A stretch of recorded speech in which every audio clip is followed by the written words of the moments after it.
Hello, everybody, and welcome back to my page. If you don't know me, my name is Meliss. I'm an online marketing strategist and Facebook ad expert to health and life coaches and functional medicine doctors. And I teach people how to move and transition from their one-on-one clients to their group programs so they can scale their business in 90 days or less. Today, I want to talk to you about needing more time to do all the things in your business to keep your business afloat online, in social media world, and all over the place. Hey, thanks for popping on. Say hello. Don't be shy and let me know where you're tuning in from. I got to pull this up on my phone as we usually do so that I can see comments coming through. But I'm so happy that you guys are here. All right, I've got it pulled up on the phone so you can type in your comments. So today we're talking about time. It's not necessarily time management that we're talking about today, but it's just all those things that you have to do to be successful with your business online. Like everything that's involved. You need to get all of your work done. You need to take care of your clients. You have to do content creation. You need to engage with people on all the social media platforms that you're on. That's your IG, your Facebook, your Instagram, maybe you're on Pinterest. You have to be able to engage with everybody.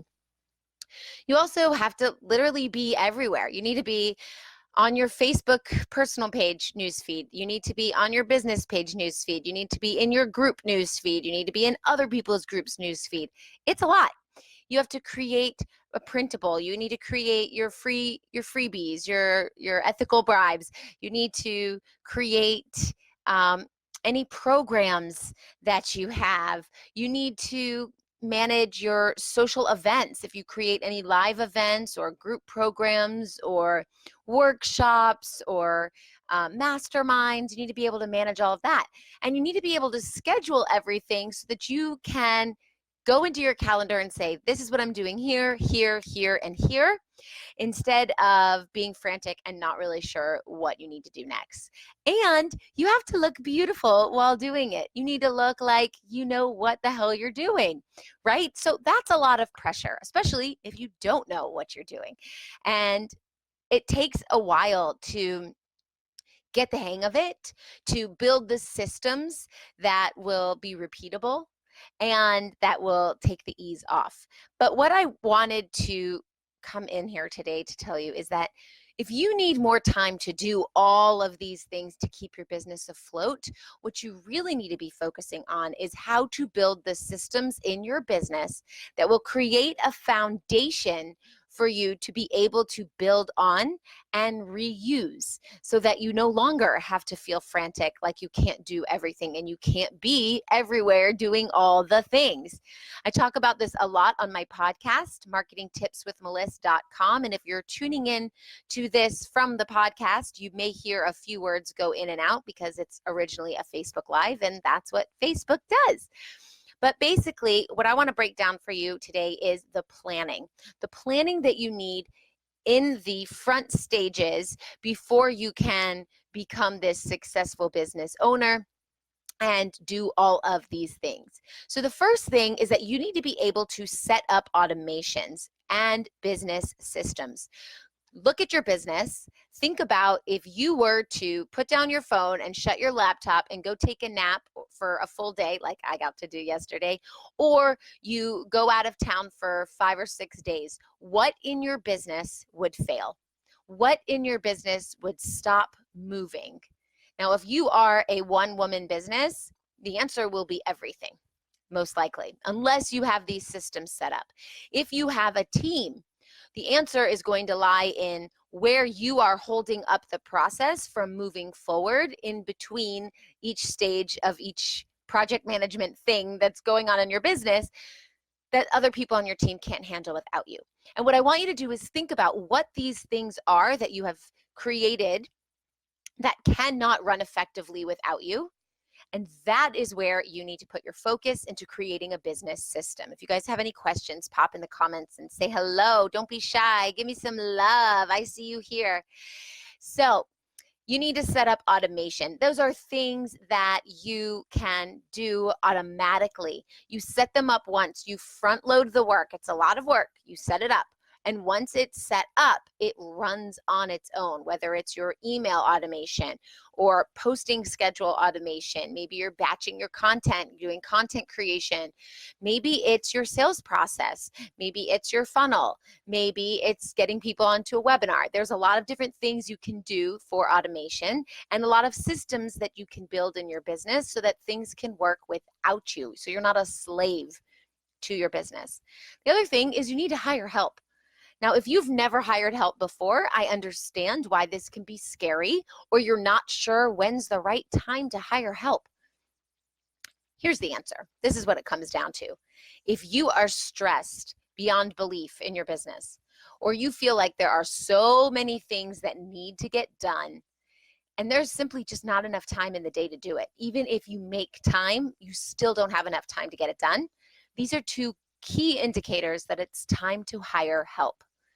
A lot of times when I say it's time to hire help, I hear people say, but I don't have money to hire help. I need to do this on my own till I get to a certain point, whatever that point is in your own measurement, before I can hire help. And the truth is that that's not entirely true, because time is money, and you need to either be spending time or spending money. And if you don't have the money to spend, you need to be spending the time.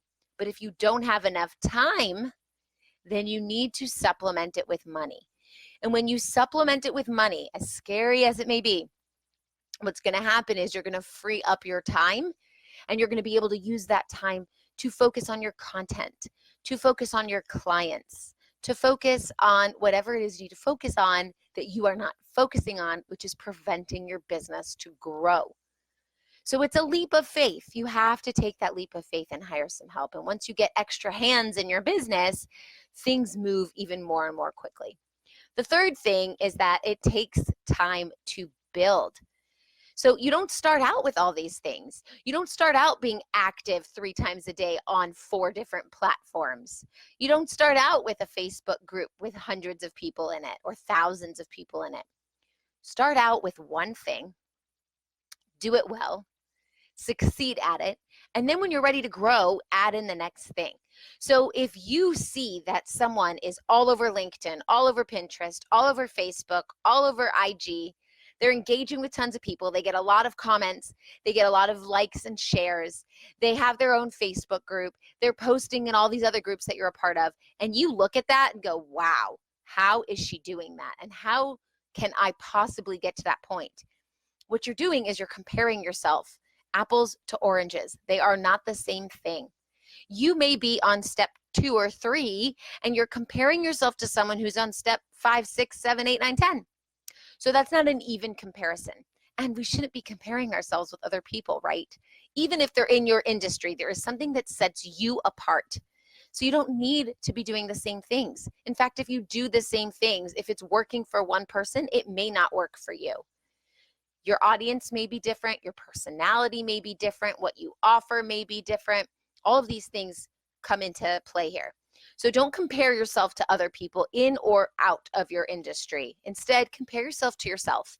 Find that one thing that you want to be doing and start doing it well, mastering it, and then add in something else. So like I say all the time with your platforms, pick one platform. Be active on that one platform.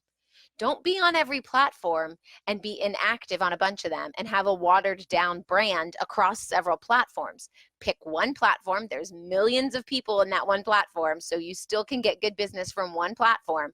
Master it. And when you're ready to add in another platform, you probably need to add in some help. You probably need to get some people on your team when you're ready to add in another platform, and then be active on that platform as well. And what you are doing on one platform needs to be very different from what you're doing on another platform. Otherwise, there's no incentive for your audience to follow you on both platforms. So don't just post on IG and have the same thing post to Facebook. Have different things on different platforms. And that's why it's important to only be on one platform until you've mastered it and you're ready to bring in that second platform, because it's a lot of work. And you want to have a strong presence on the platform that you're on. You want to be active.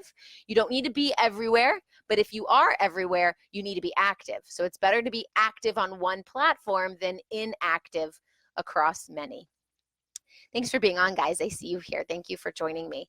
And the last thing is that done is better than perfect. I'm sure you've heard it before. I'm a perfectionist. I like things to be exactly perfect. Exactly. And I can work on things again and again and again until I get them perfect. But what happens when I do that? I waste my time, which is limited, because I'm spending it on like fixing the headline and the way it looks on a PDF, as opposed to just putting it out there and getting people all ready to take that information, digest it, get on calls with me, and move on in my business. So what I'm going to encourage you to do is, for all of you perfectionists out there, done is better than perfect. When you are creating something, create it and say it's done, and don't go back. Don't look back. Create it, put it out there into the world, and move on to the next thing. That's how you're going to get more time.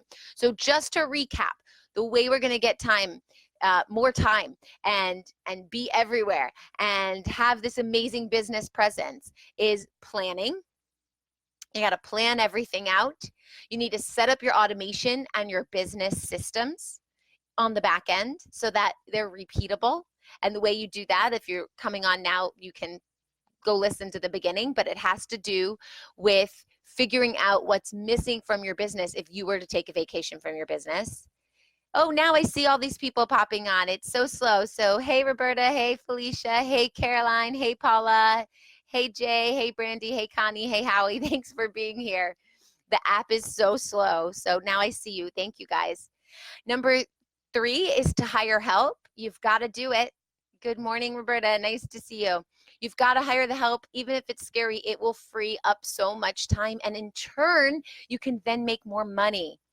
Number 4, it takes time to build. You don't start out with all the things. Start out with one thing and then grow. And number 5, done is better than perfect. So get it done. Be grateful for your ability to create and be resourceful. Find people to help you. This is a team effort, and you can do it too. I hope this helps. If you have questions and you're coming onto the replay, pop them in, and I will come back and check them out and respond to you. And have a wonderful day and weekend. Bye-bye.